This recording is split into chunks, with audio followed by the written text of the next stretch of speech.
Okay. I think that probably means Do it's we being need an recorded. intro? Do we need an intro? But then you need like title card, you need like music, and then like I actually don't know how like we gotta find like good stock music. Like we gotta hire like a student to play like some 3-second chime, and then oh my god. We don't have that kind of money. It's a recurring theme. We're gonna open every video by saying we don't have that kind of money. Nice. It's like, but it's also it's in some sense it's like you know where your money is going, right? Your money is not going to weird fancy bells and whistles. I don't know. It's just going to two random people yapping. Uh, I guess it's true also. It'd be funny if like the first 5 seconds like wow, like really really like out the wazoo production quality. Then the rest of it is just two people chatting. Okay. Okay. Okay. Let's start on the first topic for the day. So so here's sort of the starting point that we're gonna try today. We're gonna try to like I mentioned, like the whole thing last week that we mentioned was about trying to eventually do proofs, right? And we've only seen basic sentences and how to connect them, right? We connect them with not, we connect them with if, we connect them with and, we connect them with or, right? So we've only sort of like taken basic sentences and we've tried to connect them.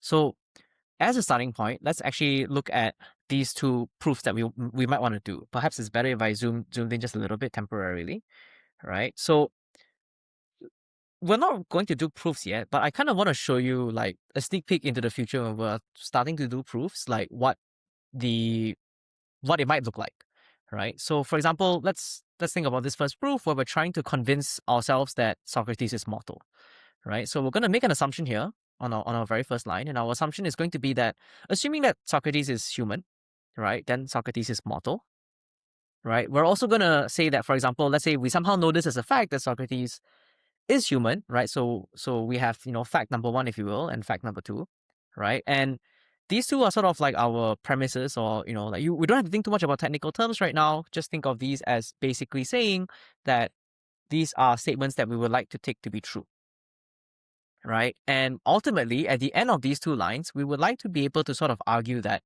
as a conclusion that we can make, it happens to be the case that Socrates is now considered to be mortal. Yeah. So this seems to be a form of a proof, or at least this is something that we would be happy to consider as a form of a proof. Does this make sense so far? Yeah. Okay. So don't know why there's like dots on my image, but I guess we will run with that. So it I think this, hopefully we can all agree, seems like a very reasonable. In fact, what's your opinion on this? Do you think this seems like a reasonable proof to you? Uh, yeah, it's logical, I guess. You just assign propositions to each of the various parts. Right. So this is Yeah. this is trying to Shall I apply just what we draw? did Okay, let last me week, draw. right? Yeah. How about you draw? What color do you want? Green. So Up you to can you. sort of Any color assume fine. like this is P, Mm-hmm. and then this is like Q, and Mm-hmm. this is the implication, and Socrates is human is like P, Mm-hmm. and then Socrates' model is Q. So Right. yeah, So if we try to apply what we did last week, right, and we try to see these as propositions, not propositions. predicates, propositions. Keep making that mistake. Propositions, right? Then you sort of want to see line one as saying P implies Q, right? You'd sort of want to see line two as P, and you'd want to see line three as Q, right? And now, in some sense, we've sort of actually removed the English out of the statement, and we're just dealing with symbols, right? So line one is saying P, if P is true, then Q must be true, and line two is sort of saying P must be true, and line three is concluding, well, therefore, like it only quote unquote logically follows that Q must be true, right? We haven't actually given the logical, let's say, how should I put this? The logical inference, or like the logical method for making this conclusion, right? That's actually going to be a rule of deduction. It's going to be a rule of inference that we can make, but that's something for next week, It right? has a But at really the nice name. Yeah. as a really actually, what is the name? I actually don't know. Modus ponens. Modus ponens, right? Okay, that's the one that you're referring to. I see. There's a few others actually. There's a few. Yeah. There's the more technical ones, right? But okay, modus ponens is a. Why would you call it a nice name? That's kind of I don't interesting. know. It's just It sounds nice. yeah. I see. Because every time I see MP, because people refer to modus ponens, I keep thinking military police for some reason. It's just What? right. Okay, sure. I have no idea why. Yeah. So Okay. coming back to Mm. topic, right?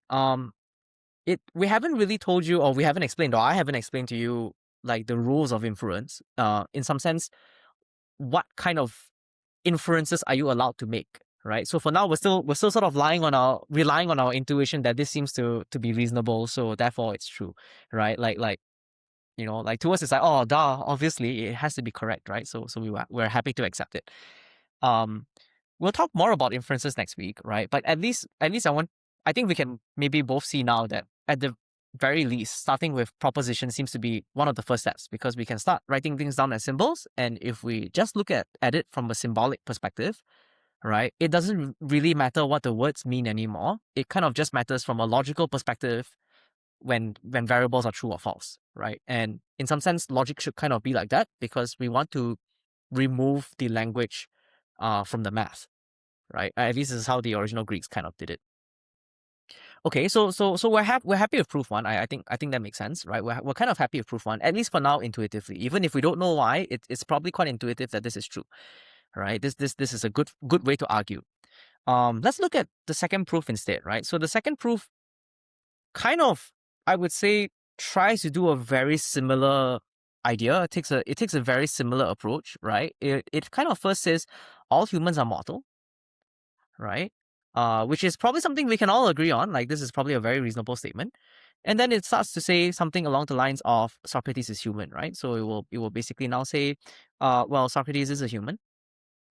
Okay, and because we know that all humans are mortal, and since Socrates happens to be a human, we kind of want we should also be allowed to conclude the very same statement that we did on the, like with the previous line, right? We want to say therefore Socrates is mortal, right? Here we're drawing the same conclusion, right? So it seems to be the case that our end game at the end of all of this is the same, right? We have the same conclusion, but how we got there seems to be a little bit different, right? Uh, Yeah, you want to say something? yeah, no, I mean, if you try to use the same like approach of assigning a proposition, then this first one will probably be something like P, and then this will be Q, and then uh Somehow, yeah, the last thing would yeah, be you like can't really use P unrelated. or Q. This has to just be like R. Yeah. Right. So exactly. So if we were following the previous framework that we had, right, somehow things break down a little bit, right? And it seems less obvious because now you just have three variables, P, Q, and R, and we don't know how they relate to each other. That seems to be a little bit trickier, right? Even though from a philosophical perspective, or if let's say we don't want to do this following the propositional framework from last week, right? We should be very happy to accept this argument as well. We should be very happy to still accept that Socrates is mortal, right? And this is sort of a limitation of the system from last week with just propositions, right? When we force things to either just be true or false, and they cannot be broken up. They kind of have to be its own thing, right? We kind of can't be as expressive as we want to be, right? Because we would be very happy to say proof. Oops, sorry. We would Oh, be very happy to say proof two is good, right? But somehow right now, based on what we know from last week, we're sort of limited. We still can't really say that, right? So what we're going to do is we're going to try to come up with a new framework, right? It expands on the previous framework. We're going to come up with a slightly expanded version of the previous framework that basically tries to make sure that we can do proofs as if they were proof two, right? So in other words, we would like to have proofs of this flavor. Well, just covered it up instead of highlighting it. We would like to have proofs of this flavor, right? Because it's more yeah. expressive. It seems to be the right level of expression for us, right? We seem to be able to cover more things. We want to talk in this because it's reasonable, right? So how do we do this mathematically? So in order to do that, I'm going to zoom out a little bit now. In order to do that, we are going to have to sort of talk about two new concepts.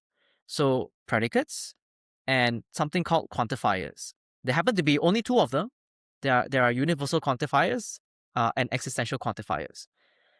So let me talk about predicates first, because that's actually the easy one. We only kind of have to spend a few minutes on this. Actually, it's hopefully pretty intuitive. So predicates, in some sense, are written this way, right? So, for example, coming back to this starting point as our example, where we talked about the mortality of humans, or like the fact that humans are mortal, and Socrates is a human, something along those lines, right? Um, there's going to be sort of like one way of writing it. So in some sense, if we ever write something like model X, and usually what will happen is that we are going to sort of write the property that we want. So for example, being model is a property, right? If we write it followed by an open parentheses and a close parentheses, right? We will treat this and we will call this something called a predicate. So in some sense, you should think of a predicate, I guess, as a Boolean function, which I suppose, Yongrong, you kind of like mentioned about, propositions being Boolean values as well, or Boolean variables from last week. Right. So I guess in that context, if we're going to use that analogy, then I would probably want you to think of a predicate as a Boolean function, right? So it takes, in some sense, it takes X as your input. And depending on what you give it, it can either output, again, one of two possible values. It can either output true or it can output false, right? So again, no in-betweens here, if that makes sense. Yeah. Okay, so let's talk about, for example, how this predicate might behave, right? So let's do model as a predicate first.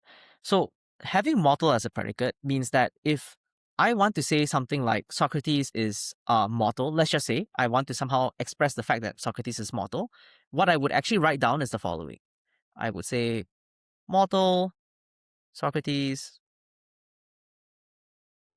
is true, right? So to simply write it down is sort of to sort of say that this fact is true. I suppose if you really wanted to, you can tag at the end something like this. Model Socrates is true.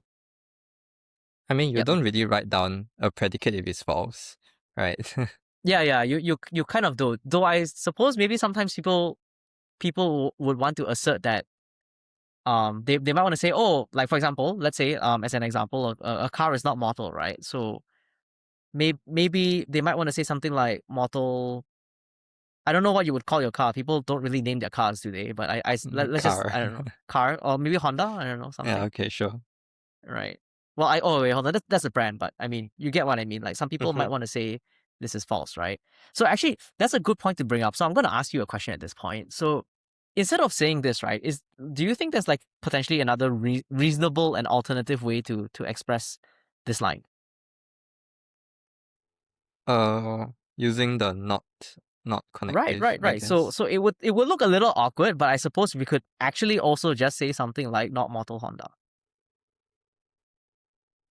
You use the symbol, the Yeah. not So symbol. Oh, yes, I was about to say. So the alternative, which I think we might prefer, is to I want to color code my stuff, right? Is to pretty much write this symbol and then say model. Oh, hold on. Try to clean up my handwriting a little bit here. Model Honda. Right, and these three, I think we can all take to be synonymous, right? I don't think I will nitpick too much on these things. It is true that these two latter forms are preferred, right? But I think if you, I would think that if someone were to write is false, it probably stands to reason they're just trying to say that it's not true, right? yeah. I guess the math community would prefer one of the one of the bottom two. Yeah, one of the bottom two. Yeah. Though it's yeah. I also think that's probably why, like, generally I would prefer one of the bottom two as well. Though I will say that, like, that's not, we could also have afford the luxury of not splitting hairs at this point, I think. Hmm. Yeah. But In terms of you're correctness, absolutely they're right. all correct, but it's just Yeah. yeah. From like an expressing your idea perspective or writing something down, the latter two would be far preferred. I think that's a completely reasonable way to look at it. Okay, so again, like this, I think you can already see differs from propositions, right? Because propositions once and for all have a fixed value. It's like it's either always true or it's always false. There is sort of like no, sometimes it's true, sometimes it's false, right? Whereas for predicates, one very important thing you need to know is that whether it's true or false, right? Which of these two behaviors it expresses, right? I would like to emphasize really depends on the input. Use a different color. It's a bit too light, is it? Yeah. Yeah. Okay, good idea. That's why I have you around, like live producer. Yeah. Depends. Is this better? Yeah, yeah.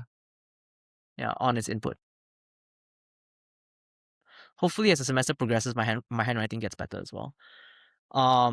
Yeah, but again, a predicate, the truth value of it depends on its input, right? So you can imagine how, for example, if we gave Socrates as an input to the predicate model, it will evaluate to true, and if we give it, like a car, it should evaluate to false, right? In some sense, you might.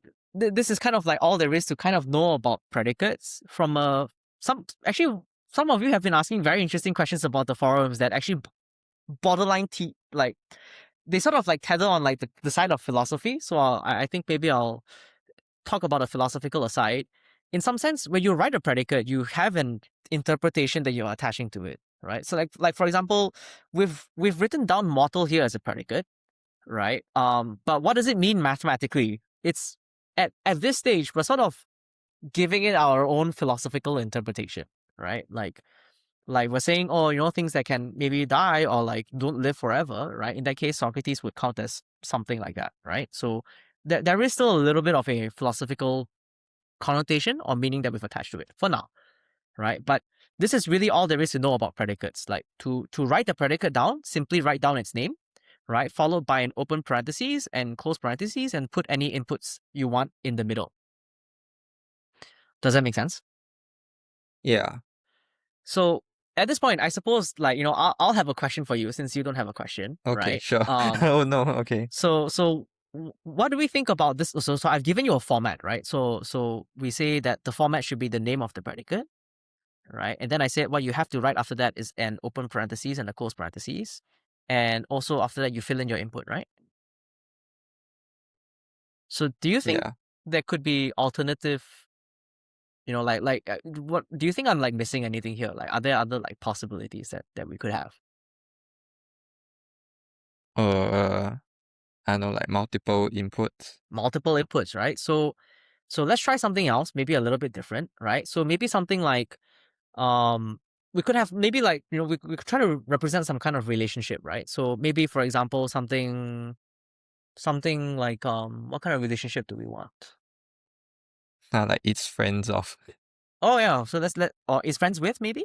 Yeah, sure. Oh yeah. So I guess we can have a predicate like is friends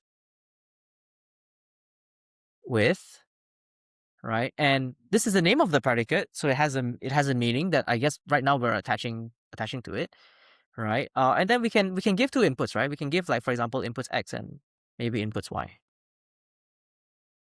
something like this, right? So you can imagine how this would be true only when I give you two values that like happen to be inputs, right? So maybe you would like to say something like let's say I don't know, Socrates and Diogenes are friends. So what you would write down is something like is friends with, right? And then you would probably put down as input Socrates. And after that, you would write down something like Diogenes, right? And if you write this down, you have two inputs here. And if you really want to say they are friends, you're basically trying to say that this predicate is true. When you put down inputs Socrates, oh, I misspelled Socrates. Forgotten C. All right. Yeah. Don't you find it interesting that no one's actually named Socrates anymore? I don't know, maybe the Yeah, he's so pressure is too famous. much. I know someone who's named Aragon, Who's like I don't from know who's Aragon. Lord of the Rings. Oh, oh. I mean, fictional characters, you don't have that much of expectation to live up to, I I guess. suppose, but still, I don't know. I don't know how he feels about being given a Lord of the Rings name. But anyway, so yeah, so just to express like something is true, like you can like for example between two inputs, you can predicates aren't limited to single inputs, right? So an example of a predicate that we might commonly see, right? Even though it's not in this form, mathematically speaking, it can be written in this form. Maybe something like is larger than, right? So it's actually perfectly fine to express this in the form of a predicate, right? So for example, maybe we would want to say is larger than AB. So my input, like variable names here are A and B, right? So I suppose if this is the case, we could definitely expect something like is larger than. Okay, I regret using so many letters because that's a lot for me to write, but we can expect something like is larger than 10 AB. Let's say 10. Let's say 7. So what do we think this should evaluate to? True or false? 10 is larger than 7. True. True, right? So I guess Yeah. we would expect this to be true. It still kind of depends because we kind of have to specify which one is the Oh one yeah, that we which one care is about, right? yeah, okay. Right. So there is still a little bit of ambiguity here, right? But I guess like if we're interpreting it as what we basically want to say something like this predicate is true, this predicate is true if and only if, and then we might want to say like A is larger than B, right? In which case, then it's true. Like if we, it's completely reasonable to take that. Hey, if I plug in these two inputs, right, then this predicate must evaluate to true. Does that make sense? Yeah. I was just Any? thinking about like Mm-hmm. relations. Relations is just it's a predicate. Or is predicate a relation? Oh, yeah. So about that, relations is actually a topic we will cover in the subsequent weeks, right? For those of you who are actually curious about this, like Yoron has brought up, this is actually a very good point because I think philosophically, in some sense, some people, I think, I could be wrong on this, but I think some people when they build up first order logic, they actually just use relations as the predicate, and some people use predicates as their relations. Like it's a thing where you can use either. They're kind of actually the same thing. Yeah. Right. I think even in Lean is the same. Yeah, it is. It is Yeah. because I think for some people there's a philosophical aside, right? There is a bit of a when you deal with mathematical logic purely, right? There is a notion of a language and the meta language, right? Like the language that you Right, use yeah, to yeah, yeah, describe the yeah. language, and then there's a question of like, do you want relations to be an object in the mathematical universe, or do you want the relation to be describing what a predicate is? And there's a whole thing behind that. Someone could correct me. I'm actually not very good with this portion of the math. I did it long ago, and I kind of like threw it away. Yeah, it's a bit too abstract even for me. Like I do logic for the sake of computer science. I don't do logic for the sake of logic. But there is a bit of a there is a bit of a thing between the two of them. I think some of my friends that I know they rather just think of predicates as relations, in which case we would just be using relations, actually. But I prefer to think of predicates just because I like things. I personally, maybe as a personal preference at this point, but I kind of personally just prefer like writing things in this form, and I'll be happy to call it a predicate. But if someone were to come up to me and say, "Hey, this is just a relation," I would say, "Okay, sure. I think there's nothing wrong with that." But that's a good point. Okay, so that actually concludes all that you kind of have to know about predicates. They're not really that interesting. Kind of really what you just needed to know was the fact on like how to write them, right? It's more interesting to see what you can do with them. So predicates by themselves, not much. But what we can do if we go back to this starting picture that we had, right, which was kind of the whole point, and let me make sure I don't delete some of these arrows that I want to keep, right? So I think this is safe. There we go. Coming back to this picture that we had, right, and this was kind of like the whole motivation behind this sort of like sub chapter, if you will, this video, right, is that we want to try to write proof 2 mathematically, right? Which is why, when you clicked on this video in the first place, this was like the very first thing that you saw. So we can start writing some of these things down, like mortal or Socrates is human, right? In fact, let's focus on part 2, right? Saying Socrates is human. So to say Socrates is human, right? In some sense, we could actually just write this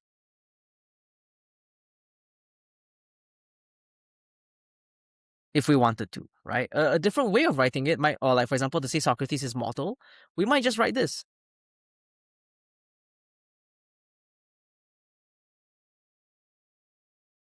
So this is how you would just express that fact mathematically. So instead of writing it down in English, this is how you would write it down symbolically, actually. Okay, so that kind of covers predicates, right? The next thing we're going to have to talk about are quantifiers. Okay, so to talk about quantifiers, in some sense, Oops. oh, Hang yeah, on. No, I'm just okay, drawing something. Okay. Yeah. I see. No So worries. in some sense, predicates and quantifiers kind of come hand in hand. It's a bit hard to sort of Okay. it's kind of hard to actually have predicates without quantifiers. So you'll see what I mean in a little bit. I'm going to sort of preface this by saying that in the next few examples that you will see, I'm going to show you statements that come, like lines, statements that will come in this form. So the way that it's going to work is that reading from left to right. You're first going to see a quantifier. Okay, so you're first going to see what's a quantifier. I'll show you what that is in a little bit, right? So the first part is going to be a quantifier, followed by this funny statement. So something along the lines of like x in S. I'll explain what this means in a little bit. And after that, we're going to use open and close square brackets, followed by typically predicates. So usually what comes inside here would be predicates. Okay, so to sort of, I'm just trying to prime you on the fact that this is the format, right? And like maybe have this screenshot on the side if you already down just on a piece of paper, like so that whatever I write next makes sense. But this is the general format. There's going to be a quantifier. There's going to be this line, which I will explain in a little bit. And there's going to be a statement, which we will write in the form of predicates. Okay. So again, coming back to this example, because we will, this is really the prime example for this video, right? Let's talk about a line like all humans are mortal. So generally in math, there are one of two ways you can write it. And depending on which sort of like person you talk to, they might have a different preference. I'm going to show you both ways. Okay, so the first way to write all humans are mortal, we might write something like this.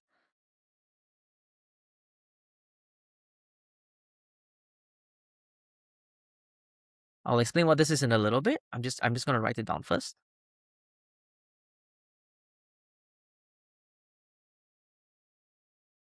So again, like hopefully this looks familiar, right? We're sticking to the format, but I presume what would be unfamiliar at this point would actually just be this upside down A symbol. Oh, actually also this thing here, right? So I guess let's color code it a little bit. So maybe this is a lot easier to decode.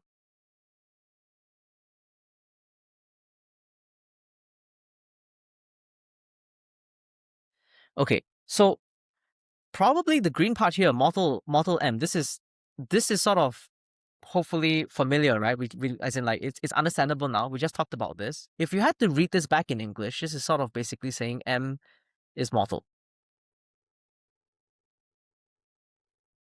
right? But we haven't really talked about what M is. I suppose like you're seeing it as a variable here as well, so that somehow this part in green ties back to something that we've written in the middle. Okay, so what I'm gonna do is I'm gonna read this back to you first in English. This A here is an upside down A, so you can imagine how if I took A and I literally just flipped it upside down, right? This is the A that you get, right? So maybe that's how you would remember it. Why? What's so funny? No. Like the fact that they had to write it like this. And I'm just like, yeah, if you flip it horizontally, then you'll still be the same. Just like how E when you flip it vertically. Yeah. So reading this back, the part in red is kind of like saying, in some sense, you can either think of this as like a for all or an every. Okay. And then this M here is just sort of a variable. So for now, it's not going to make too much sense. I'm just going to copy paste this in. I'm just going to write this as M. So I'm going to say M. But what is this part in the middle, right? What is this trying to say? Think of this as basically saying in the set of humans.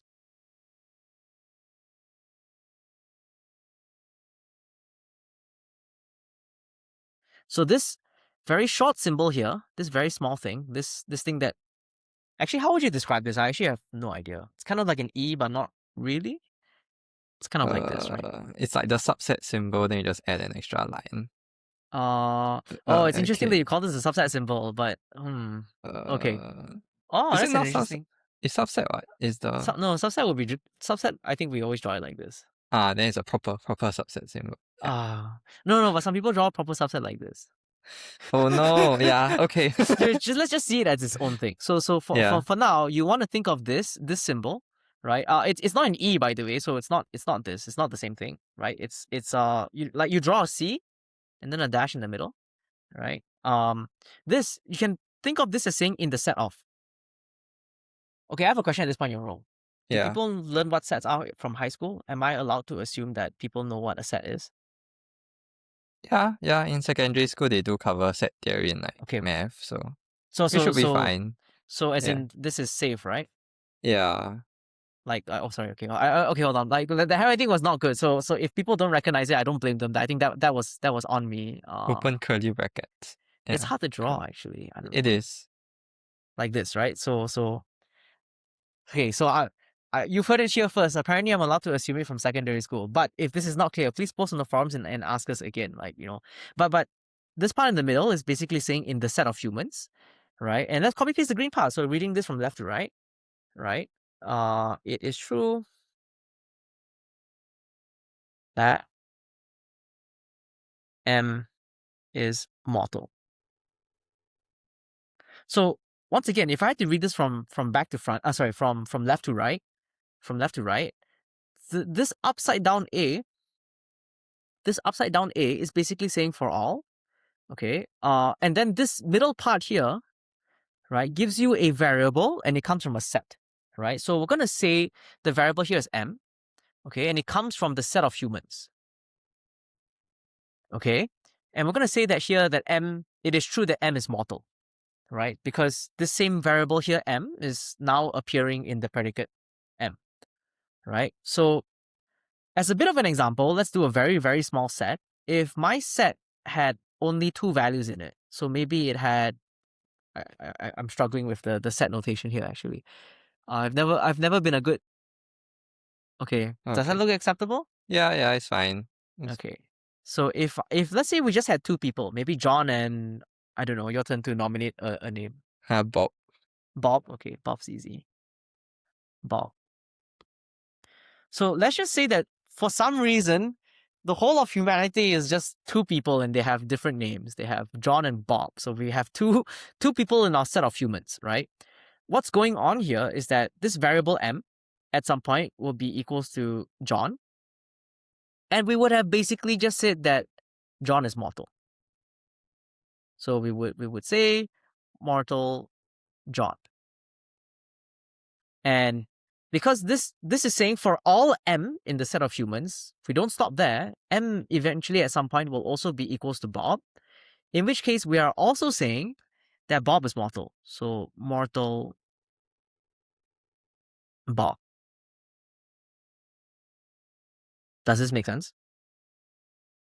Yeah. I'm just thinking about the Python for loop, how it's actually really similar. It's like for M in humans. It's something, yeah. So Yeah. if you, I guess this is a bit of an aside, right? But like if you know Yeah. Python and like arrays, for example, I think you can do like for like what And underscore yeah. in and then your array, and it will just, if you write this for loop, it just goes through everything in the array actually, right? So it's a very similar thing here, except in math this is a set and we're just going through everything in the set, and then we're saying that this predicate about everything in the set is true, right? So one other way of looking at it, which for beginners would be intuitive, but I don't want you to hold on to this intuition for too long, but you can try to think of this as basically saying mortal John and mortal Bob. Bob. Yeah. So I emphasize, if you see an upside down A, this means everything in the set, this must apply. Does that make sense? Yeah. Okay. So let's move on to the next one. So this for all thing tells us every, right? So in other words, we now have a way of saying all, right? So for us, all, every, these are synonymous now. Like, use either one.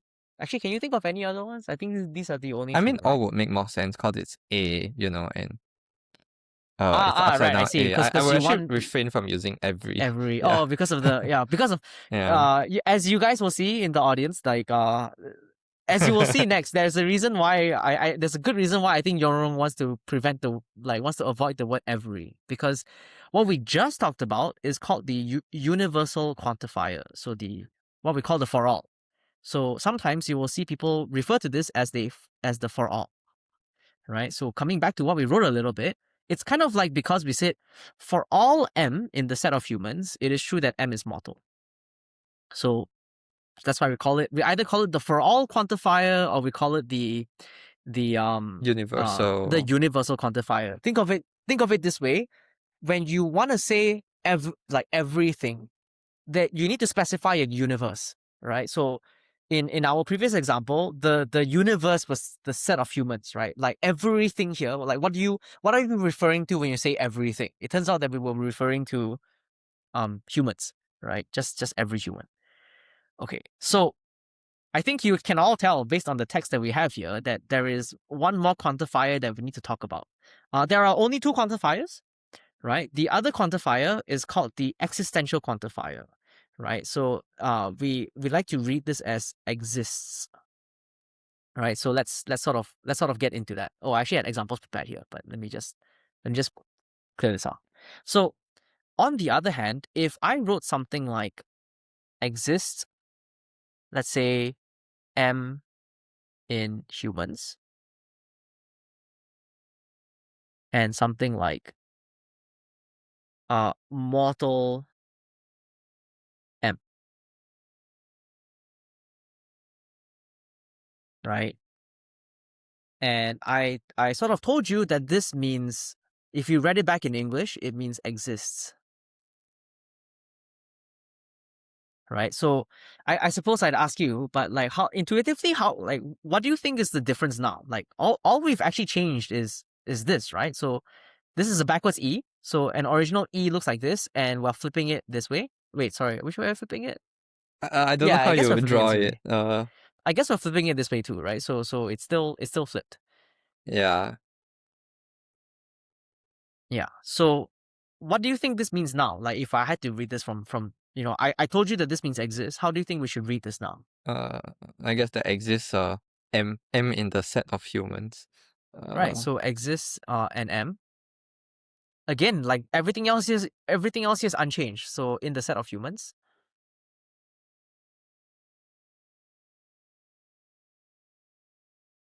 And what do we want to say about these humans?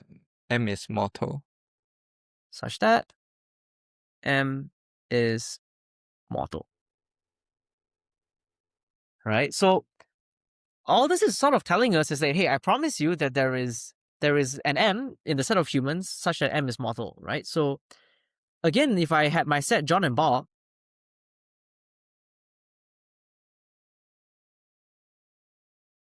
okay, the left one is good. The right one is kind of a little bit Practice uh, more. a lot to be desired. Okay, we'll leave it at that. We'll leave it at that. Right. All this is saying is that there is at least one. I want you to. Oh, but that uses A. But I this is the one. This is the best way for me to write it though. Yeah. At least one. Yeah. It could be more than one. It could be two. It could be three. I don't know. All the only promise here is that it's at least one. Is not zero, right? There is at least one M in the set of humans such that it is mortal, right? So I guess based on this interpretation, I have a question for you, which is, what can we now say about John and Bob? Are we guaranteed that both of them are mortal? No.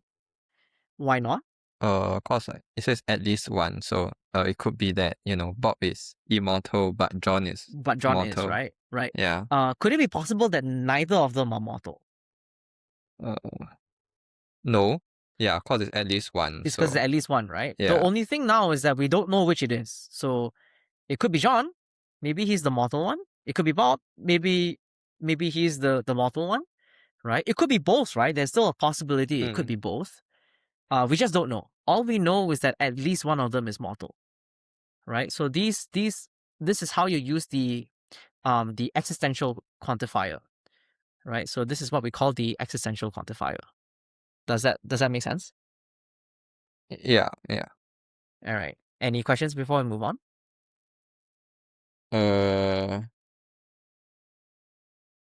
I guess not. Okay, then we'll just keep going. So to sort of give you one last example, right? To sort of give you one last example before we conclude this subpart.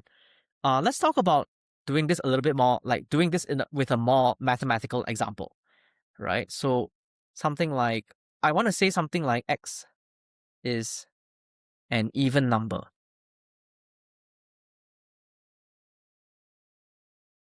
Okay, so you might imagine how, like in English, maybe one of the most, let's say that you had to do it in English, like how would you try to convince someone that x is an even number? What would you try to do? It's divisible by 2.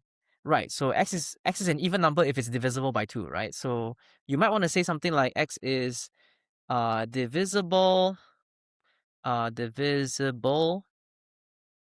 by 2. I would actually argue that even with this sort of let's say English, or like this sort of statement, it's still ambiguous. So let me explain why. Right? So it kind of depends on what we mean by divisibility, because Okay. Yeah. Okay. for example, I think you see where I'm going with this, right? But like if we do 5 divided by 2, this is 2.5. Right? And to me that's like, well, I could divide it by 2, right? Yeah. So, It's like still can be considered done. divisible. Yeah. Yeah, can be done. So stamp of approval, 5 is now an even number, which doesn't seem to be right. Somehow we've argued that 5 is an even number, which doesn't seem quite right. Right? So could we try to like, try to fix this somehow? Because it seems to be the case that this is still a little bit vague, and maybe there's like room for confusion. So what could we try to say instead? What do you think? The actual one. Like what? There's Mm, I don't know. Is there another stepping stone, or we go straight to the real one? I don't know. I guess you could just try to, like, Uh, I think we both have the answer in mind. Just more like how yeah. we try to say it X is intuitively, right? divisible by 2 such that, I don't know, the result is an integer, I guess. Right. So something that's Yeah. actually what I was looking for. So something along the lines of like x. Sorry. Let me write it. Let me write it this way. Let me just get rid of this. Maybe you're right. So maybe you want to say something like x divided by 2 is an integer.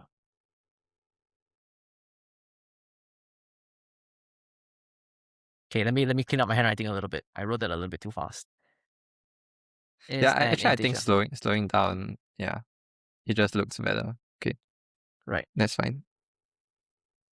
So we kind of want a way to say that if x is, like, we want to say that x is an even number if when x is divided by 2, it's an integer. Right? So on one hand, we could write the predicate even x, right? And maybe we want this to be true. We want this predicate to be true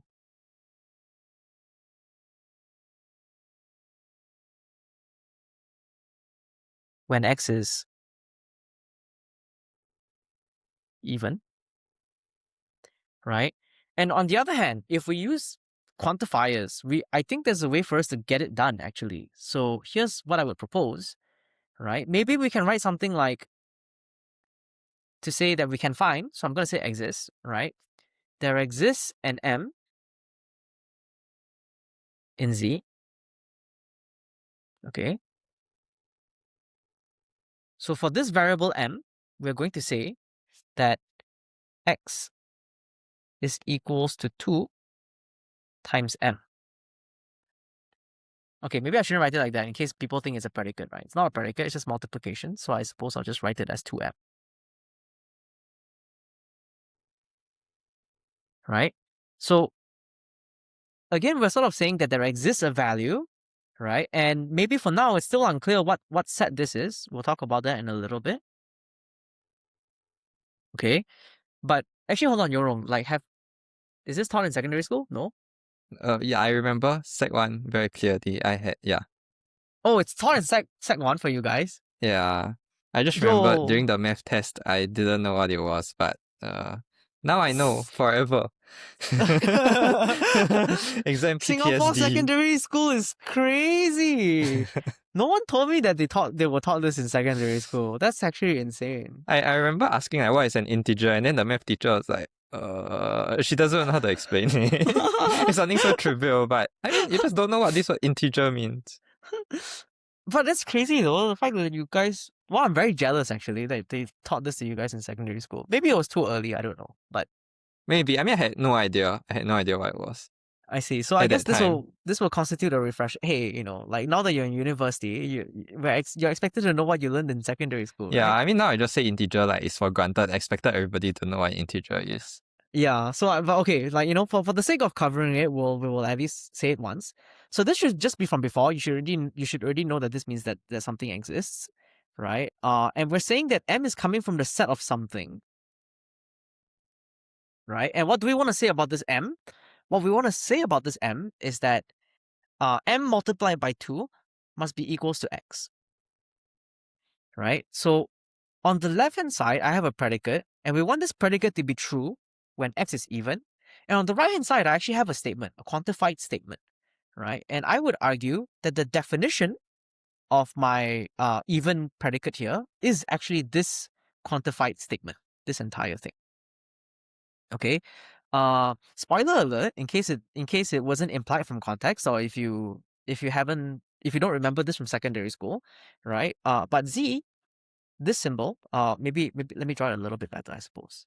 So this symbol, Z, right, stands for the set of integers. So anything like, like -3, anything like -2, anything like -1, 0, 1, 2, 3, and so on. Right? Z is the set of integers. So we're basically saying that that an X, our variable X here, is considered to be even, right? If it satisfies this predicate. This predicate happens to be saying that, X will satisfy this predicate if we can find an integer, M from the set of integers such that X is equals to 2M, right? So let's actually go through an example. I want some space, so I guess I'll actually clear out the space above. Maybe that's better, right? Let's get rid of this. Okay, so let's run through maybe 2 examples here, right? So if I have a predicate, a statement written down, something like this, something like even 5, right? So I want to figure out whether this predicate is true or not. So what do you think we should do? Try to find an Try to M. find, right? Yeah. So the reason we want to try to find it is because we want to see if one of them exists. The moment at least one exists, we are happy, right? Mhm. So we're gonna do this intuitively for now, but next week we will see how to do this properly. So for now, as a sneak peek, this is sort of a task to do. But do we think finding such an M is possible? No. Why not? I mean, using math and manipulating it, you'll get M equals X over 2. Right. So So, yeah, you right, just sub that in, then you'll get 2.5, which 2.5, is not right? an integer. And 2.5 is not an integer, right? So we might write it this way. We might say 2.5 is not in the set of integers, or we might say something like not the case that 2.5 in the set of integers. Wow, my Z is looking real good, huh? I Yeah, don't it's like to toot very my own nice. horn, but I'm quite happy with this one. Okay, sound like we'll see how to do this formally in the next in the next week, right? But for now, this is kind of what it is, right? Actually, the next same week, different video will actually start touching upon this concept. So that's actually like something we will see in a quick while, right? So let's do a positive example, right? So for example, maybe something like even. Oh, wait, use wrong color. Something like even 10. Coming out of examples is the hardest thing. Right. I mean, they are all probably as good as any example is as good as the other one, but somehow we just think, oh, it's an example. You got to make it good. All right. So it even 10. So how if I want to figure out whether this is true or false, what should we do? Right, so you do the same thing. You set m equals to x over 2, which is 10 over 2. Which Then happens to be it's 5. 5, which is an integer. So we Right. found So an m. we found one, Yeah. right? So we actually found one. We found it. But this reminds me, it's like you solve the math question, where's find x, and then you just circle x. Yeah, we're not doing that here, right? So in some sense, philosophically, think of it this way: we know an integer exists. I'm gonna call it m. An integer m exists for which 2m is equals to our value 10. Right? So we know it exists. We know an integer m exists such that x is equals to 2m. So we'll be happy to say that this predicate is true. Ta-da! Does that make sense? Yeah. Yep. And that's pretty much almost everything you need to know about the syntax or how predicates work with quantifiers. One more thing before we go into the next video, right, is to consider the possibility of multiple variables, right? Something that we kind of mentioned about. So at some point, you're going to start seeing something along the lines of, let's say, exists x in z for all y in z. Maybe something like x squared is equals to y. Something like this, right? And you might want to think about, before the next video, what this kind of means. We will be talking about it then, but just a sneak peek into what we're going to do next. Okay,